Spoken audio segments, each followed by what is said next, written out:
We're ready? All right, well, good morning, everyone, and thank you so much for joining us. It is my pleasure to welcome Premier Doug Ford to Alberta for an announcement that is in every way as historic as the Calgary Stampede that he's been attending over the last couple of days, and is every bit as exciting. I'd like to acknowledge that both of us have ministers and members of our teams in the room as well, and I'd like to welcome the Honourable Stephen Lecce, who is Ontario's Minister of Energy and Mines, the Honourable Kinga Surma, Ontario's Minister of Infrastructure, and MPP Will Boma, the Parliamentary Assistant to the Premier, Minister of Indigenous Affairs and First Nations Economic Reconciliation, Minister of Intergovernmental Affairs and Minister of Northern Economic Development and Growth to Alberta. He's got a very long title. Thompson. And Minister Thompson is one. All right, and Minister Thompson, who I will let the Premier tell you a little bit more about his portfolios. Oh gosh, okay, just a couple, he's gonna go. I'd also like to acknowledge Alberta's Minister of Energy and Minerals, the Honourable Brian Jean. We've got Alberta's Minister of Jobs, Economy, Trade and Immigration, the Honourable Joseph Scow, Alberta's Minister of Transportation and Economic Corridors, the Honourable Devin Dreeshen, and Alberta's Minister of Infrastructure, the Honourable Martin Long are here as well. Did I miss any of my people? All right, I think we've got a few more that are outside as well. We're also joined by guests from energy companies that have strong ties in both Alberta and Ontario. And today marks an important step forward in uniting our country as Alberta joins forces with Ontario to pursue our shared goals of economic growth, opportunity, and prosperity. We're signing 2 memorandums of understanding that will see us advance pipelines and pathways to boost exports of homegrown energy and critical minerals to markets across Canada and across the world, and work collaboratively to support both Ontario's automotive industry as well as Alberta's liquor manufacturing industry, industries that contribute substantially to our provincial economies. The first of these agreements formalizes our commitment to working together to maximize the economic value of Canada's energy resources and enhance Canada's energy security and global competitiveness. We're uniting with Ontario to amplify our voices and double down on our efforts to carve a path forward together for Alberta, for Ontario, and for Canada. Through this agreement, we'll work together to explore ways to improve networks and corridors that better connect our energy and critical minerals to markets here at home, as well as international markets around the globe. We'll focus on supporting industry efforts to build oil and gas pipelines and refining, processing, and supply chains for energy and critical minerals between Alberta and Ontario. We'll work towards accelerating our exports across industries. And that means we're seeking to add more rail lines to increase capacity and enhance access to ports, including to sites in James Bay and southern Ontario. And we will share expertise to advance development of nuclear energy solutions so our provinces can keep up with the ever-growing demand on Alberta and Ontario's electricity grids. We know there's strength in taking a united front, but we cannot achieve our shared provincial goals without cooperation from the federal government. It's vital that the federal government gets fully on board with creating the conditions necessary to strengthen Canada's economy and competitiveness, improve investor confidence, and grow productivity. Ottawa must answer our calls and remove all federal barriers that have harmed Canada's ability to grow the energy sector and other industries such as mining and manufacturing. And this includes, but is not limited to, repealing or amending the Impact Assessment Act and the oil tanker ban. We're also working to repeal the net zero power regulations and the proposed oil and gas production cap. We also call on the federal government to repeal their electric vehicle mandate that comes into effect next year. Last year, only 4.2% of the cars sold in Alberta were zero-emission vehicles. And the federal government's EV mandate says that 20% of cars sold in 2026 must be zero-emissions vehicles. We buy about 200,000 cars, so that would be about 40,000 cars. So we would have to buy nearly every single zero-emission vehicle manufactured in Ontario last year to hit the 20% target. And we're just one province. So removing federal barriers will allow Alberta and Ontario to attract investment and project partners we need to get shovels in the ground, grow industries, and create jobs. I'm excited to continue collaborating with Ontario so we can reach our shared goals, including to advance pipelines and responsible energy development. I am also pleased to partner with Premier Ford to support the growth of 2 other major industries of significance to Alberta and Ontario. The second memorandum of understanding outlines Alberta's commitment to explore ways to prioritize the purchase of made-in-Canada vehicles for our government fleets in a show of support for Ontario's automotive industry. And it sets the stage for Ontario's government to work with Alberta to explore ways to find additional opportunities to improve the interprovincial trade of liquor products to create even more opportunity for our producers. Today's signing marks an historic partnership, founded in a mutual ambition to reach the full potential of our provinces, to grow our list of global customers for our energy resources, and to achieve long-term prosperity for all Canadians. I'll now turn it over to Premier Ford to speak more about today's MOUs.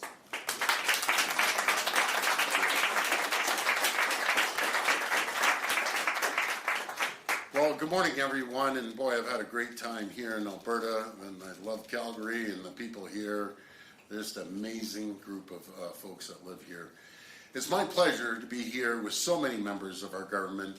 I know you run through them. I'm going to run through them one more time. Minister Lecce, Minister Surma, Minister Thompson, Minister Oosterhoff, and PA Woboma.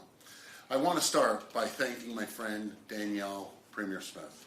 Thank you for hosting us with this great city of Calgary. And you know, I got to tell my friends in Ontario, you want to come to a happening place, come to Alberta, come to the Stampede. You're going to have a great time in this beautiful province of Alberta. It's absolutely stunning here.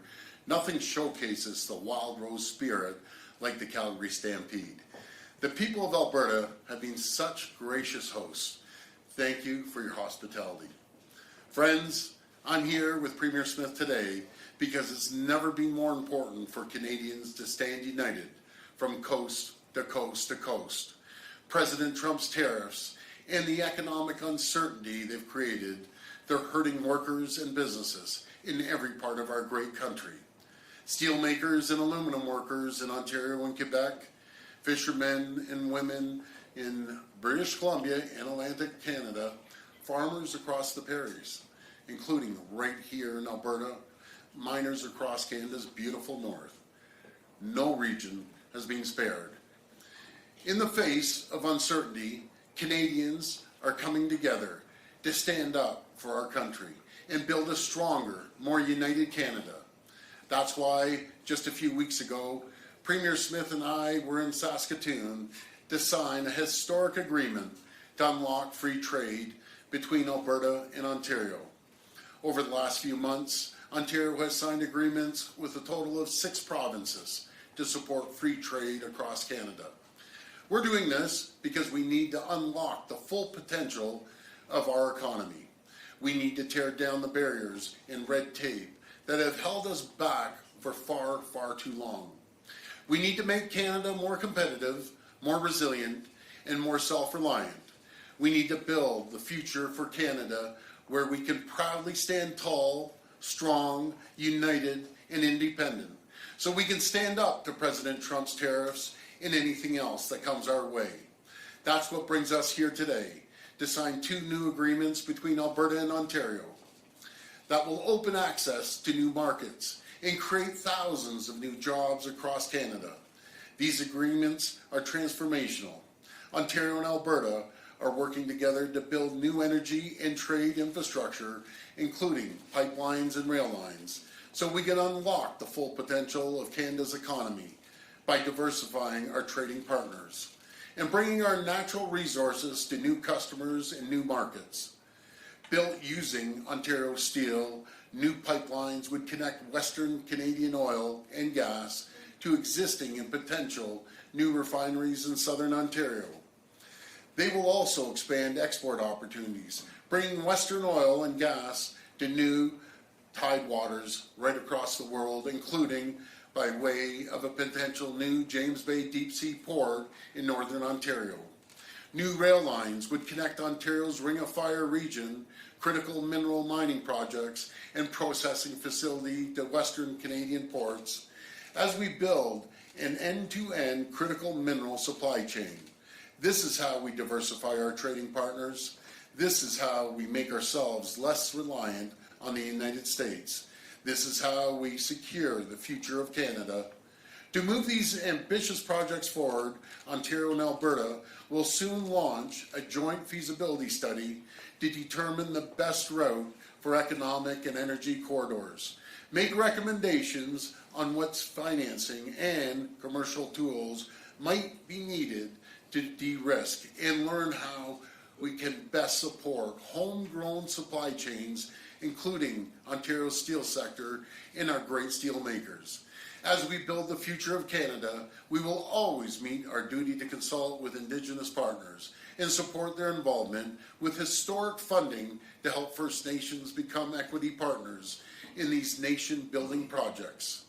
This agreement is a big step forward to succeed, to build a more competitive, resilient, and self-reliant future. We need the federal government to do its part. We need the federal government to cut red tape and bring regulatory certainty so Canada can attract the kind of private sector investments that will be critical to build this energy and trade infrastructure. No one will build a pipeline to Tidewaters if there's a ban on tankers. This is the craziest thing I've ever heard, a ban on tankers. No one will invest in opening a mine if it takes 15 years to get to yes. It's time to end excuses, and it's time to start building, and we need to start building now. As part of our agreements today, we've also agreed that Alberta will prioritize Canadian-made vehicles for its government's fleets. For our part, Ontario will support the increased availability of Alberta beer, wine, and spirits, and they have some great wine and spirits and beer coming. You can just see it outside. Everyone's having a few cold ones on Ontario's store shelves. Friends, this is how we protect Canada. We need to protect together to unlock the country's full potential. We need to build infrastructure that will bind Canada together and support workers in every part of the country. We need to respect and celebrate every province, every territory, and do everything in our power to help workers, businesses, and communities thrive. I'm honored to do my part to help the amazing people of Alberta, and I thank my friend Premier Smith for helping the people of Ontario. We're going to keep working to build Canada. We're going to stand united. We're going to protect the true north, strong and free. Thank you, and may God bless the people of Canada. Thank you.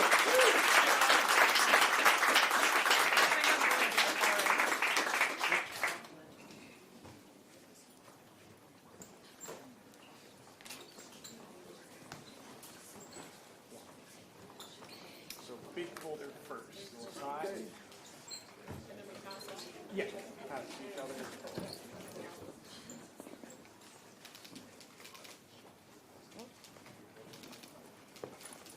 Perfect. And then, yeah.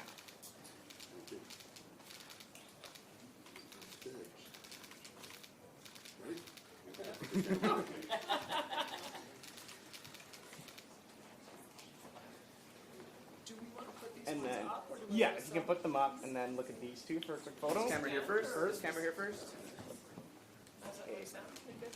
Yes, 3, 2, 1. Hold. Okay, thank you. Okay, straight now looking at me, please. Sorry. Straight ahead. That's great. One more. That's perfect. Thank you. That's great. All right. Perfect. And we'll do number 2.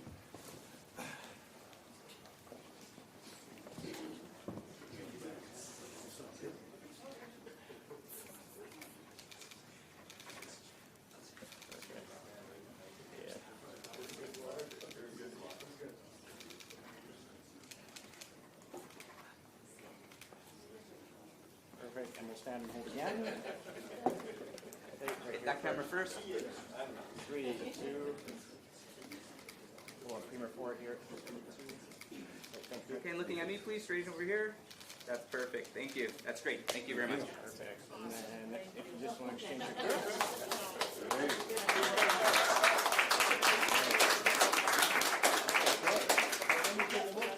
Let's show the people what we have. There's the pen. And here's a belt buckle. Oh, that's a beauty. That is a beauty. Thank you. Oh, that's great. All right. Well, And then, you know, I see a lot of Ford Nation people here, so I'm taking this puppy off. Hold on. You're taking my belt buckle. How do you get this off? Okay, there you go. I'll put the Alberta one on. Love it. Keep this one, yeah. That's a beauty.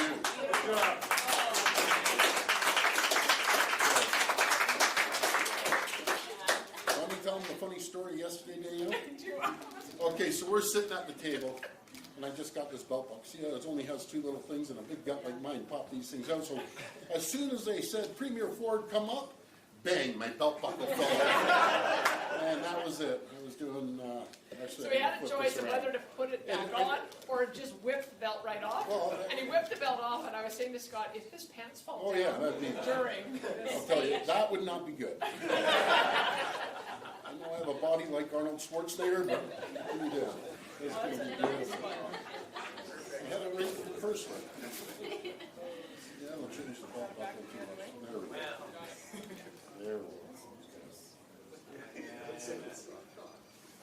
Some crazy glue to keep this stuff in. That's beautiful. You got it? Oh, this is a beauty. And once you get them all, feel free to come back to the podium. Fantastic.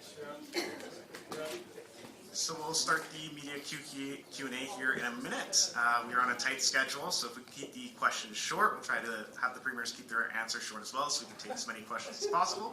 We'll start off with questions here in the room first. One question on pull-up, state your name and outlet for the record. And we'll start off with our first at the mic. We'll just wait for him to get his belt sorted out. This is a beauty. Nice. Oh, yeah. Screw up Burton. All right. Yeah. We're good. Go ahead. Emma Graney with the Globe and Mail. On the pipelines front, I'm curious what your actual plan is. There's not necessarily a whole lot of love for oil pipelines necessarily heading east. So what can we expect in terms of concrete, where it might start, where it might go? Well, first of all, I'd say we have done lots of polling on the attitude towards pipelines. And in every single province, it's a majority, and in some cases, well above 70%. I don't think Ontario is any different. Ontario, I think, knows that with Line 5 right now, it goes through Michigan to feed Sarnia, and that is puts them in a precarious position. The governor of Michigan has been trying to shut that pipeline down for years, and so we have always felt that having a Made in Canada solution with the pipeline option going to not only Ontario and Quebec, it just makes sense from an energy security point of view. And the world changed in November. And I think Canadians understand that we've got to start acting like a country. We've got to start supporting each other. And I think that is the prevailing sentiment in the country. But I'll let Premier Ford speak for his own people. Well, thank you, Premier Smith. Premier Smith was bang on. We have the governor of Michigan constantly threatening to close down the pipeline. Do you know the disaster that would create in Ontario? It would basically shut down Pearson International Airport, largest airport in the country. Prices would go through the roof. I'm tired of relying on the United States, and let's make no mistake about it. I love the U.S. I love the American people. But there's one person that's causing a problem right now, and that's President Trump. We want to move forward. We want to build the AMCAN fortress.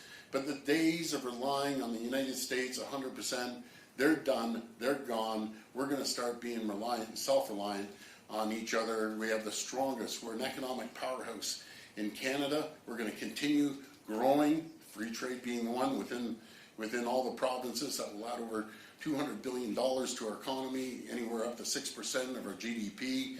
We have to start diversifying our trade right across the world. People would love great Alberta oil, that love products, critical minerals from Ontario. That's what we start doing, and stop being reliant on our neighbors to the south, because there's uncertainty right now and it's hurting our country. And the fact these are MOUs, I mean, sometimes MOUs don't get a whole lot of traction. What makes this one different? Well, what makes a difference, we're doers. There's a lot of politicians that are talkers, and the federal government, not the present one, because we're hoping we're going to be able to work with the present federal government. But for far too long, for 10 years, under Prime Minister Trudeau, they were treated terribly. The West was treated terribly, Saskatchewan and Alberta. And as I said in our meeting, and you heard it, Premier Smith, we got to start showing respect. Ottawa has to start showing respect to the great folks in the West, especially Saskatchewan and Alberta. I'm going to get over to you.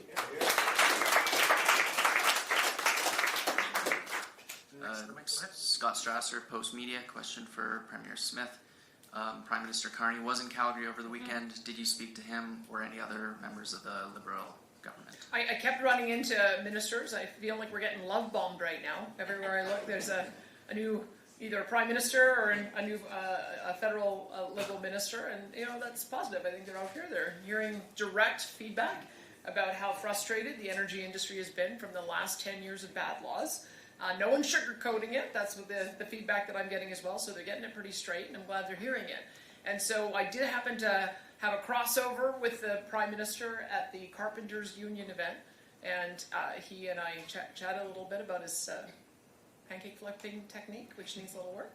And that's fine. He can come back and do some more practice. But I understand that he told the media there that he thinks a bitumen pipeline to the northwest BC coast is very likely to be on the large projects list. And I think that is a very positive sentiment. We've got a little bit of work to do to see what that will look like. But we've been very actively engaged with the pipeline companies, asking them what they think the best projects are. And notwithstanding the project that we hope to work on today to James Bay, having an access to the northwest BC coast is essential to being able to get to Asian markets, and that's the one that we hear the most enthusiasm for. So we'll work with the Prime Minister on that and hope to have some good news in that regard in a few months. Hi, Chris Farker with the Calgary Herald. This is a question for both of the premiers. It's been several years anyway since the Energy East project died. So I'm wondering, how will this MOU actually lead to a west-east pipeline going forward?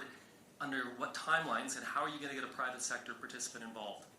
I would say that let's work with the different options that we have on the table right now, and there's many ports we can go to. I mean, we've talked about 2 ports on three ports really on the BC coast. We've talked about a port up in Grays Bay potentially, port at either Churchill or Port Nelson. This one would be a port at James Bay, and the idea behind that would be let's get some icebreakers in there.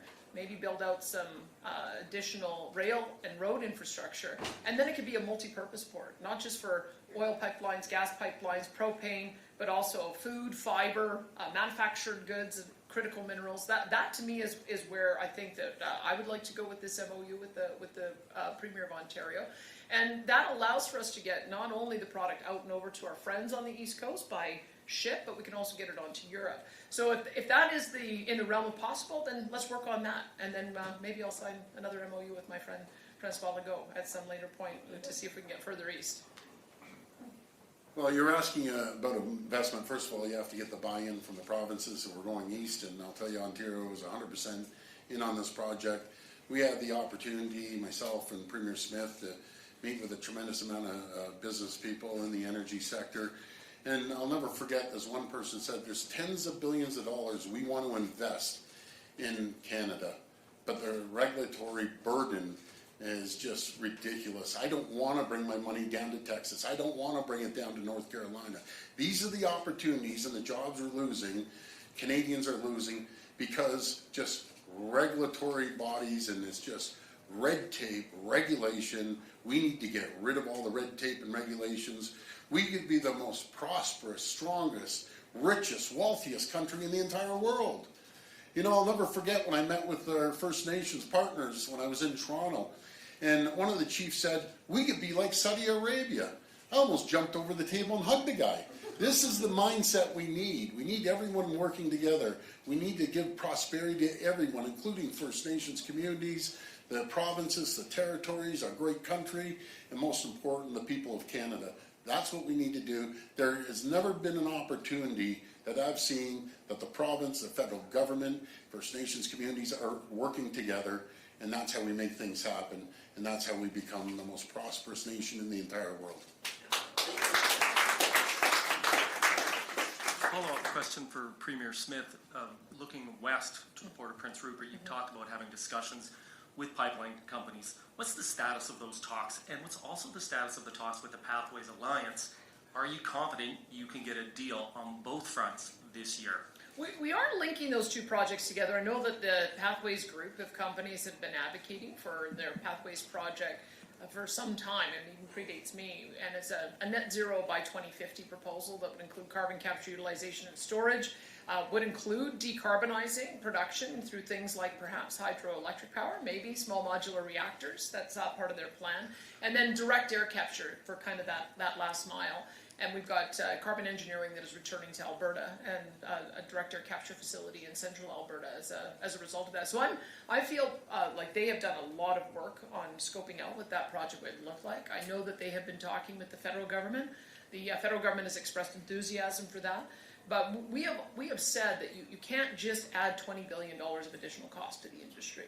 There has to be additional revenues to pay for it. Whether you are able to use the CO2 for enhanced oil recovery, that becomes a revenue stream, or whether you're able to build a new bitumen pipeline for export. If we had a 1 million barrel per day bitumen export pipeline off the West Coast, that would generate at today's prices $20 billion a year for GDP, of which governments get somewhere around 40% of that, year after year after year. So you put that into context over a 20 or 30 or 40 year period with a $10 to $20 billion investment in carbon capture, that makes sense. But just putting additional cost on an industry and then threatening them with production caps through an emissions cap, that doesn't make sense. So those two conversations have to happen together.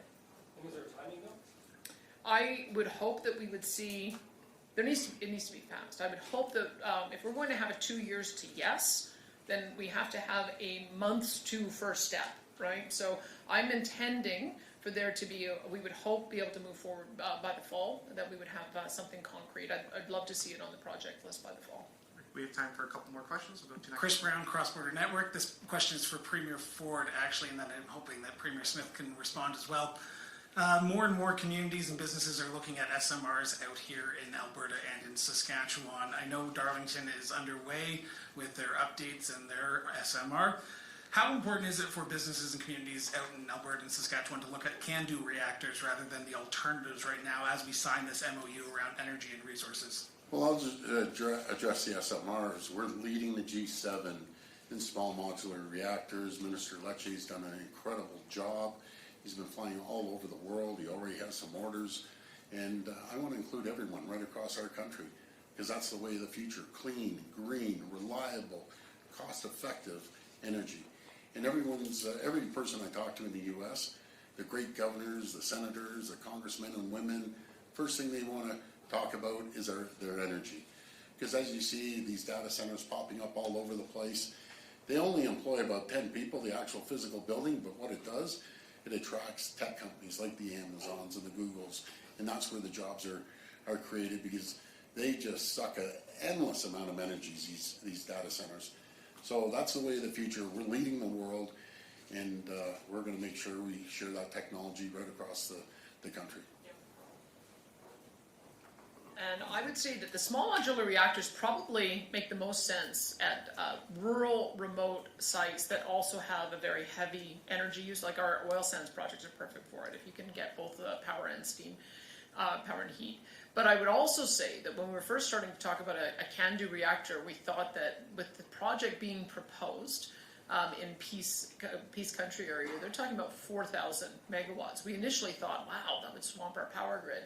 And now with all the demands for AI data centers, we're thinking, that's maybe exactly what we need.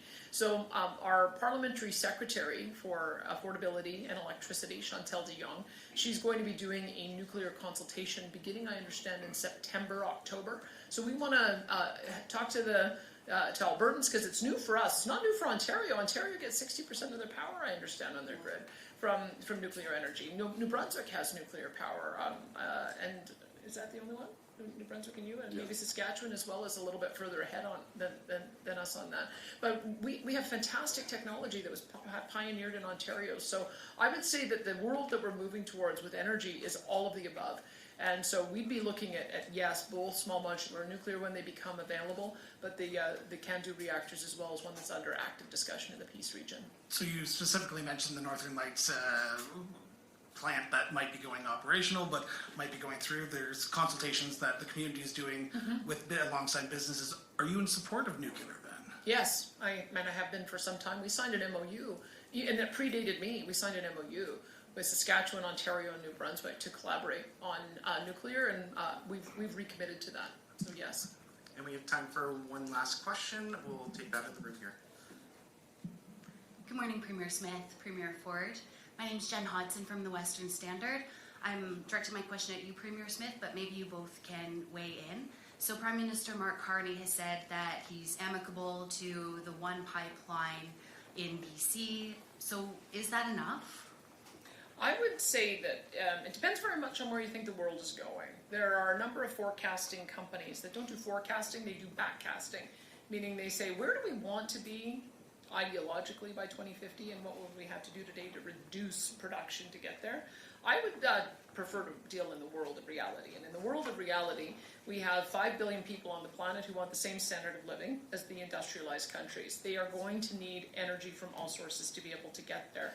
And so if you look at OECD, which does forecasting, they think by 2050 the world is going to need about 120 million barrels a day, up from about 104 today. So if it's a growing market, I think the world would benefit from having more supply from a reliable, friendly, safe neighbor like Canada, especially with the heavy oil product that we provide, because it gives a lot of options in developing asphalt, building materials, lubricants, petrochemicals, and so on. There's a lot of versatility in the product. So we are very much of the view that if we're going to see a growing share, Canada should have a growing share, and Alberta should have a growing share. So if we were, if we'd had the Energy East, if we had Keystone XL, if we had Northern Gateway, we would be producing 2.5 million barrels a day, more than we are today. That would have been generating somewhere in the order of, I don't know, $60 billion a year in revenue for the country. And that would have, and as again, 40% of that revenue going to various governments. That would go a long way towards allowing us the dollars that we need to meet our NATO international target for spending, or any of the social programs that we keep that we value. And I think that this is maybe the new understanding that we need to have. If you want to provide the supports for your people, you have to generate the revenue so that you have the money there. The model we've been using for the last 10 years has been borrow, borrow, borrow, print money, and see inflation. It doesn't work. How about we try a different approach? Let's make sure that every single part of our economy is ticking on all cylinders. Let's make sure that all of our wealth creators and job creators have the ability to do that. And then governments can talk about what their priorities are for the revenue that gets generated as a result. That's the world I think we're moving to. So I'm of the view that there's probably room for more than one pipeline, probably several. Well, thank you for that, Premier Smith. I've been promoting building pipelines west, east, north, and south.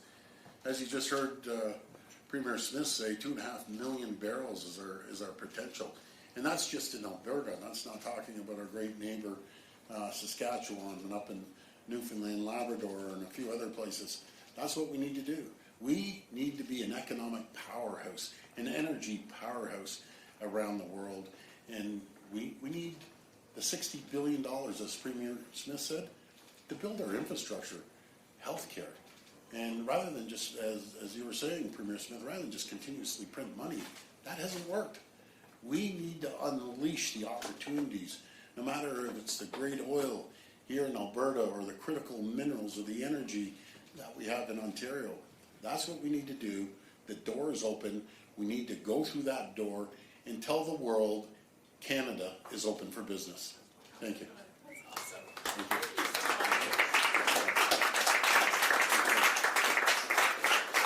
And just to follow up on that, so do you believe that Prime Minister Carney is actually going to play ball, or is he just talking the talk? Well, there'll be a moment where the rubber hits the road. Like, you can only talk the talk for so long before you start putting some real action around it. That's why I've been saying I'd like to see by the fall. That's my target, is to try to get our projects on the project list by the fall. I don't know if you... Well, let's give Prime Minister Carney an opportunity. And there's going to be a time that we're fully in or we aren't. And I'll tell you one thing, Prime Minister Carney is no Justin Trudeau. He's a business mind. He's run massive multi-billion-dollar businesses, and he's bringing the business approach to the federal government that hasn't had that approach in the last 10 years. He wants to get things going. He comes from Alberta. He believes in prosperity, opportunity. He believes in cutting waste because we've seen the government, federal government, grow by 40%. So I have all the confidence that he's going to listen to the premiers and straighten out the federal government once and for all and get rid of the red tape and regulations.